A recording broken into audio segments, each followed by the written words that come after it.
acknowledging the simple fact that stepchildren can and do affect a remarriage, sometimes for the worse, that they are, if you will, actors as well as acted upon, can help us better understand what we might call stepmother reality, the specific shared experiences of women with stepchildren. This reality has been largely ignored by feminists, sociologists, and even some of the very authors who write about stepmothers and stepmothering. Why might this be? I believe that we tend to sweep the stepmother's difficulties under the rug because they strike us as unseemly.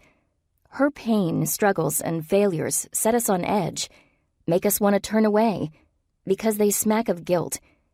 A stepmother's suffering is, more than anything else, an indictment of her. An admission not so much that she's falling short as that she's flawed.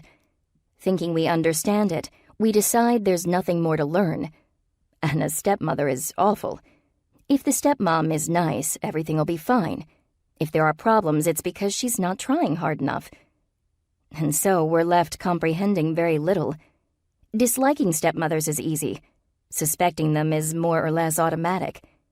Caring about stepmothers, expressing concern about what they're going through, considering their reality at any length, all this requires a leap of faith. Even by women with stepchildren themselves.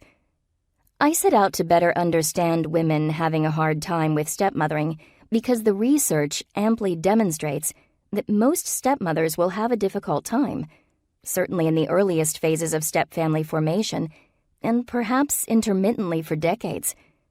Only a very few women with stepchildren insist that stepmothering has never been difficult for them. For this minority, stepmothering is simply gratifying. Research indicates that these women aren't just rare, they're also lucky.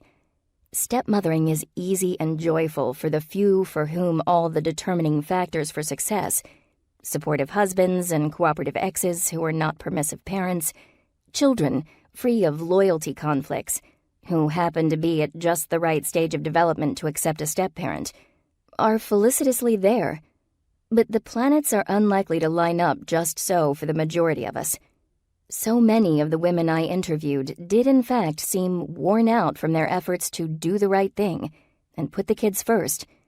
So many were emotionally exhausted from years of biting their tongues and biding their time in a position that could feel thankless, with the tacit understanding that their own feelings mattered less,